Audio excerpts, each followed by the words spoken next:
So ang average line rental is ang LECO 3, insofar as LECO 3 is concerned, instead na nag-increase, nag-drop kami from 157 sa July to 0.9710 sa August. Sir, please proceed.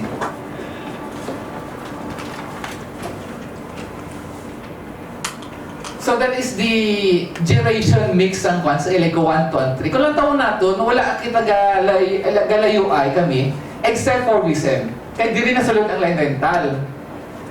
So, for July and August. So, basically, gamay ang diferensya. In fact, sa LECO 1, gamay lang ang diferensya nila sa amon sa LECO 3. It's a matter of centavos. Talking of generation, ng basic generation amon sa amon independent power producers, amon nga mga generator na kontrata. Sa WISM, di rin nagdiferensya na. Look at the figure. For August 2294 ang LECO 1, it's because na dili nasulod ang line rental.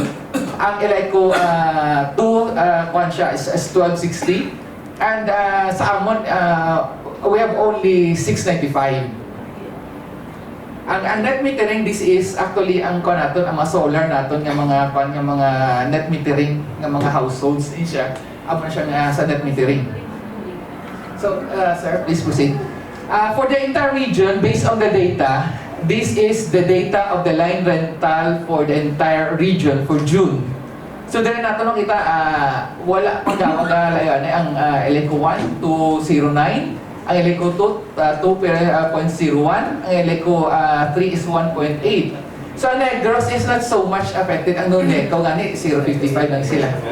Ang NOSECO sa Negros, medyo tako man. So, sir, sa next naman. For July, July ang ginapakita natin. Please understand.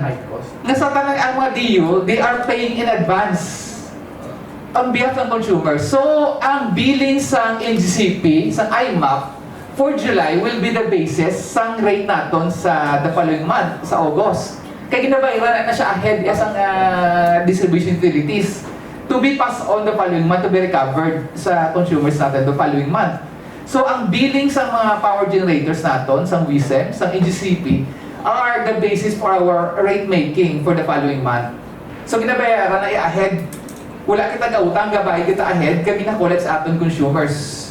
Amo na siya ang ating practice. So, that is why ang mga distribution utilities, kung gulpi magsaka ang billing sa atin like what happened last April sa billing month natin sa May, iba yung mga distribution utilities diri sa region even resorted to loans para lang mabayaran yung power bills nila in advance, hindi na pwede mautang. So it could be recovered sa the following month pa sa mga consumers. So kapag utang iba yung mga DU para mabayaran, bayaran naman nila once makulit nila sa consumers. But LECO 1, 2, and 3 for that matter, we are more financially stable. None of us resorted to loan. More or less, we are financially capable for that. Mr. Chair. Yes. Mr. Chair, sorry, no, but I think this is just proper. Attorney James for a while, no. So, because we are in that in that topic. So my question is, why does line congestion lead to increase in line rental? What is the rationale and where does the increase go? Di nagkadto increase. What is the rationale, no? And what is the contingency plan? Anong contingency plan ninyo? Means it creates a undue revenue. For me, in my perception, it creates an artificial pricing. Nga eventually, kung lang tagunta, amo na dapat ang mabalaan natin. It creates, artificial dito. Ginahimuan mo bala daw, ginalitog-litog mo. Do magician ka bala. No. Din ko na ikuan, pero eventually, ang kaluluoy, kita nga mga konsumidores. So, Mr. Chair, amo ni dapat naton nga mabalaan naton kag makita naton kung ano yung realidad sini. And we're thankful nga nakalapot kita sa sini because again, kunang taon ta, ang ordinary mga tao, ang una ginabuyayaw, ang electric cooperative. No. Pero ang realidad, isa pa ito, Attorney James, gabayad ka mo ahead. Ahead, yes. Yes, Honorable Distura. The practice is that upon receiving some bill, for example, Honorable Distura, sa NGCP, we usually receive the billing statement on the 5th day of the month. Sa part sa Electric 3, we receive usually on the 5th day of the month. So we ask at the generators na nila bills must be received man, and we send the same man. So the 5th day of the month, there we have to calculate our rate based on the billings. How much shall our consumers pay for the current month based on the billings we have received on the 5th day of the month. So bayaran na naamon anay una sa ila tanan. And then we have to recover sa among consumers. So ang billing cycle is Electric 3 starts sa 10th sang bulan. So sa 5th day pa lang mabato na naman ang billing. And we have to pay for that. And we have to start collecting sa among consumers on the 10th day of the month pa onward. So, dira, hindi pwede mautang, wala man din sila na pautang. In fact, ibutong nila na tayong mga securities natin, may mga security guarantees na kita ginhatag sa ila to ensure the 100% payment sa ila. Sa NGCP for that matter. Ang mga galing katabo sa Sorelco. No? Sa tanang DU actually, the Canadian Distribution Utilities. Pugaon, maging niya galiya. Yes, and I may add to that, although I don't want to vilify NGCP because we are indispensable partners in power industry. But we are bearing yung distribution utilities. We are bearing the cost, financial cost, the burden of the operation and maintenance of the entire power industry. We are facing the consumers. At the same time, we are representing the interests of the consumers. Because we are the ones paying for the entire operation and maintenance of the power industry. Sa amon ga din. And on this account, may add na lang Honorable Distura. By creating, this artificial pricing, shall we say, with respect to line congestion issue. To my mind, this would mean an increase in the revenue of NGCP without any corresponding cost. Say na without any corresponding burden, which defeats the very purpose we are collecting the increase in line rental in case of line congestion. Why? As what I've stated a while ago, line congestion would mean an increase in temperature sa atong transmission line due to overloading. May overloading matabo kung may line congestion. Kay kon mo nang sobra ng capacity ang demand sa masuplya. So it would lead to increase in depreciation. Siyempre madali maguba ang linya. And then of course may mga losses ng mga taboda for that. But in this 50% lang sa capacity mo, mag 51% line congested ang linya. Where is the depreciation cost here? Where is the increase in depreciation cost? Where is the additional cost that would justify the collection of an increased collection in line rental? Every cost here must be justified. There must be a cost-benefit analysis here. Yes, because you are collecting for additional cost, for additional revenue, in order to answer for the additional maintenance cost.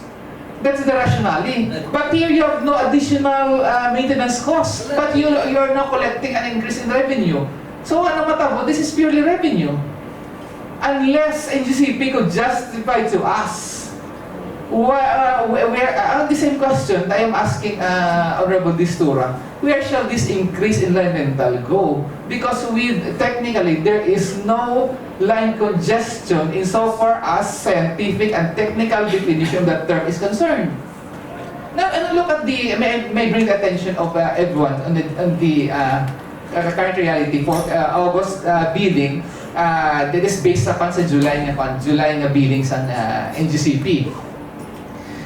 Those are the contracted power generators of all electric cooperatives in the region. For Eleco 1, for example, no, from sa June to kanina, okay ang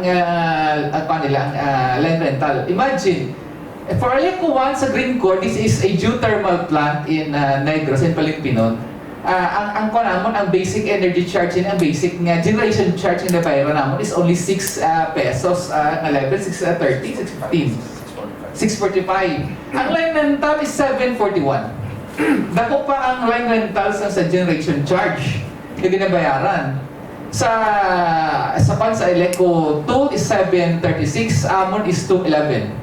Sa Amon, sa PDC, nagkuhan kami because it's negative 5.40. Kan sa PDC Unit 3, nag-negative 1.76.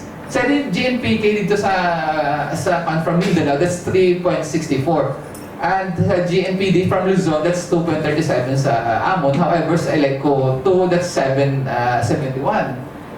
So on this account, we belong in the same subgrid sa Panay. Different nga nodes, different substations. It would be proper for the NGCP to explain kung nag-negative kami, kamuya nga nagtaas-taas. Why is it nga nag-negative kami, kamuya nagtaas? Well, we cannot speculate on this. On the part of it, we have a basic understanding, but simply, we cannot speculate kung nga amon ang ilang computation, how did they come up? Since nga we belong in the same subgrid sa Panay, although different locations. Excuse me, Attorney. Yes. Representative. You have been meeting with NGCP sa awaning ang problema, nakamet na kayo. Last August 9, we requested for a meeting. In fact, ang tanda niya mga issues, dito kami nag-met sa Manila. Regarding that was the first time that we were made to understand that this is the result of the implementation of the N-1 contingency plan of the NGCP. Dito lang kami na nagtaas gulpin. That was the first time we come to know of the latest N-1 contingency plan of NGCP. So karon pag-abot pa din sa pan. Pag-abot sa may pa na lang. Mr. Chair, lalangit. Yung Parker Ward, aray lang, no? Attorney James. So, kung lang tagon mo, so you're saying nga wala sing prior consultation sa inyo? No. So, practically, that is a violation of Department of Energy Circular. Most particularly on the distribution utilities, no? Nga dapat, ano diyo? Section 45. Okay. The Act, the APIRA, promulgate rules and regulations to promote competition, encourage market development and customer choice, and discourage and or penalize abuse of market power, cartelization, and anti-competitive and discriminatory behavior. Letter C, the periodic reportorial requirements of electric power industry participants, which you, the NGCP, the Transco, and the rest of the team within the system are all considered participants, correct? Yes. So, may be necessary to enforce the provisions of this section. So, violation na ini sa IPIRA law nga wala asing prior consultation. So, again, Mr. Chair, thank you, Attorney James, for bringing that out. Dito makita nga may problema ang aton NGCP. Kumulaga ng very sad, wala sila diri, pero hindi na madula sa ato ng paghamban, kaya wala sila di. So, again, Mr. Chair, that is one clear violation of the law. No, nga may reportorial ini mo every year or regularly nagasubmit sa mga demand, sa mga planning, procurement planning, selection sa pricing, ang aton distribution utilities, kag of course ang tanang operator systems nga nag-involve diri. So again, that is already a clear and very blatant nga violation sang isa ka section sa aton nga lahi. Thank you. So, thank you. May I proceed? Yes, to finish my presentation.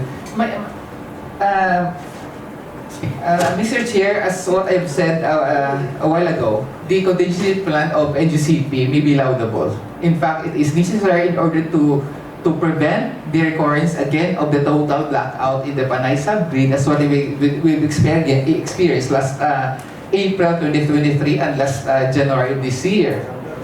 However, aside from the increase in line rental, Mr. Chair, noble members of this august body, the N-1 contingency plan lead also to unnecessary increase in the ancillary services of AGCP. Please, sir, proceed. So for September, based on the August billing of NGCP, you know, the ancillary services reserve market, the collection of this was suspended by ERC last April of this year because of the abnormalities in the market due to the effect of extended El Nino. So again suspend sa ERC. So they were allowed now to collect this September. So starting September, there will be an additional charge of NGCP. So ang amon niya rates Eleco 3 from 11.71 and 38 11 pesos and 71.38 centavos per kilowatt hour.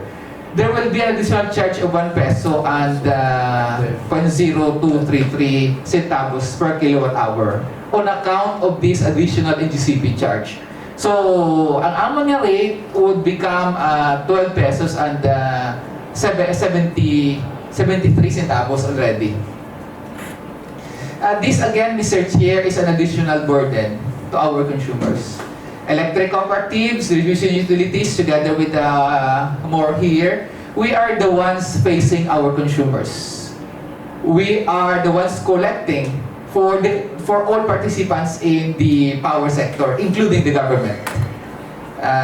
Electric cooperatives, private distribution utilities, we are collecting for value-added taxes for the government. So this is actually the responsibility we are doing for the government. A lot of revenues from the government are being collected by distribution utilities. At the same time, we are the ones collecting from the consumers to support the operation of the entire power industry. However, we do not lose sight to the fact that we also represent the interests of our consumers. Although Eleco 3 right now may have the lowest rate among all distribution utilities in the region, however, because the actions of AGCP adversely affects our consumers, and there is no guarantee, Mr. Chair, that Eleco 3 will remain to have this level of rate forever, given the situations created by AGCP. It made all of us vulnerable with this, Mr. Chair. That is why, as early as August, our board of directors, we were the first one in among all distribution utilities to pass the resolution engaging the services of our legal counsel to file the necessary action before the ERC against NGCP against this. Because the contingency plan, as what I've stated, may be necessary. In fact, that is part of the duty of the NGCP as a grid operator to maintain the stability and integrity of the power system's grid. With this contingency plan, it would fulfill its mandate for that. However, since it would entail additional cost to be shouldered by our consumers, such contingency plan is deemed to be impressed with public interests. And the fact that the same was not approved by ERC, under the PERA law, this should not mean that this would not redound for additional burden on the part of the consumers, because this has no prior approval from the ERC. This is an additional cost, Mr. Chair. This is our position. We may be wrong, but in the protection of the interests of the consumers, we have to submit this issue before the ERC for resolution, Mr. Chair, honorable members of the board. And finally, insofar as our power power procurement plan is concerned, as what, may I just bring this to the August body, the power purchase plan we have for Eleco 3, our power supply purchase plan, PSPP. Now, right now, we have completed the ECAR 6, the Panay Guimaras Consortium, had concluded our CSP competitive selection process for the procurement of our power on the part of Eleco. This is 4 megawatt. It started last 2022 pa. But however, until now we were not able to execute the power supply agreement because there are a lot of regulatory requirements set by the DOE and DRC and NEA to comply. Right now, we are still with Energy Virtual One-Stop Shop compliance. Now, for Eleco 3, we have already an ongoing embedded solar generation plant. That's for 5 megawatt in Dan Banwa. The same is expected to deliver February 26, 2025. That's next year. Another 5 megawatt for December 26, 2025. That is also scheduled next year, barring all complications, Mr. Chair. Over and above this, we will be procuring additional 3 megawatt starting next year. Supposedly the power must be delivered the following year, which is 2026, which is required under the DOE guidelines that we have to procure power ahead of the expected demand. And for additional 8 megawatt, Mr. Chair, to be procured the following year, that is for 2027-2028. So before us is the power supply procurement plan of Eleco 3. Because I just submitted this to the attention of the honorable members of the August body because this was mentioned by Honorable Distura a while ago.